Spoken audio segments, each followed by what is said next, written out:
Hello, in this video I am going to cover what do you need to know as a teacher or an administrator for high school and middle school health. So in the Parent-Student Handbook, there's detailed information regarding the comprehensive sexual health education criteria, and it also notifies parents their rights to review course materials and evaluation tools, so any quizzes or tests, excuse their child from participating in some or all instruction through written requests that is given to the teacher. And in the Health Student Activity Workbook, there's going to be a copy of an abbreviated letter that summarizes the parents' rights to opt their child out and also to review curriculum. That letter will be in the beginning of Unit 3.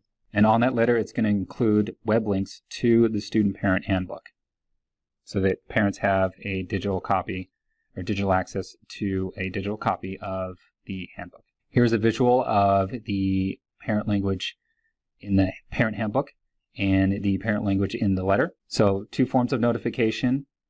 When you first enroll a student, you're going to provide them access to the student parent handbook. You could do it digitally, or if you would like to, you can provide a physical copy. And anytime you assign the Health A class, you would provide them with the Unit 3 parent letter for them to review and take home and acknowledge that they've received that notification. Resources are here as well, and soon the links to the letter will be provided on the curriculum website. Having the language in the handbook is in compliance with AB 3209, so it's required by law that we notify parents of their rights. Having the letter in Unit 3 SAW is just another form of communication that we are providing to parents. The goal is to ensure that they are aware of their rights regarding the health course. Follow regional procedures in notification of parents and guardians that will be determined by your regional leadership. So if a parent/guardian does not want their child to take the sexual education and HIV prevention education portion of health, then they must write a letter to their teacher that will excuse their child from that education.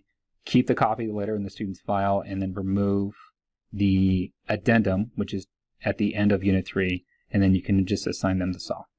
Just to clarify, with passive consent or opt-out, the law says that parents have to write a letter to remove their child from the California Healthy Youth Act lessons. We do not force an opt-in policy, meaning we are not required to get their permission to have their students take the Healthy Youth Act lessons. We are enacting an opt-out policy that is compliant with the law. So if you're a teacher, here are things that you need to know. The steps to become familiar with the curriculum is your first one, to make sure you're familiar with the Healthy Youth Act lessons in the addendum for Unit 3. If you need more support, please seek that out from your school psychologist, your nurse, or any other paraprofessionals that can provide support. And you can even request from your administrator outside guest speakers or consultants who can come in and educate either you or the students on any matters related to what's been learned. As an administrator, also please review the health addendum in Unit 3 to be familiar with the content. Utilize the support staff in your area to help advise your staff, and then offer opportunities for your staff to receive support and advice and training from guest speakers and consultants. Regarding hands-only CPR instruction and practice, so we are going to have safety liaisons be trained as facilitators for evaluating student practice on hands-only CPR. We are also going to have assistant principals be trained as well for evaluating student practice in hands-only CPR. The suggestion is to offer full or half-day hands-only CPR instruction and practice sessions, and those can be regionally scheduled as needed. If you're a teacher, please review the hands-only CPR content in Unit 5. Assign the CPR content to the student and grade the quiz, and then you would set up the appointment with the hands-only CPR facilitator. That would be a safety liaison or an assistant principal. Please note that those who have been officially trained as evaluators through a virtual program that we've set up can only facilitate student hands-only CPR practice. So you yourself as a teacher who has not been trained through this program cannot offer hands-only student practice evaluation. It has to be through a safety liaison or an assistant principal that's been trained. As an administrator, it's a good idea to review the hands-only CPR content in Unit 5.